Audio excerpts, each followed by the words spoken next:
Hello viewers, welcome to my channel Herbal Medicine Chennai with Dr. Rajalakshmi Parthasarathi. இந்த வீடியோல நம்ம இந்த துளசி பொடி பத்தி பார்க்கலாம். இந்த துளசி வந்து சர்வசாதாரணமா எல்லா இடத்துலயும் கிடைக்கக்கூடியதுதான். இது வந்து readily available in all Siddha Ayurvedic shops as Thulasi powder.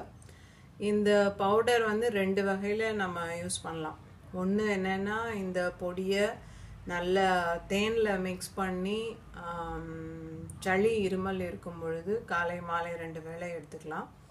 காய்ச்சல் இருக்கும் பொழுது இந்த துளசி பொடி எடுத்து ஒரு டம்ளர் தண்ணி ஊற்றி அதில் 1 to 2 கிராம் போட்டு அதில் நல்லா கொதிக்க வச்சு வடிகட்டி துளசி வந்து கஷாயமாக குடிக்கலாம். ஸோ இந்த 2 வழியில் இந்த துளசி வந்து யூஸ் பண்ணலாம்.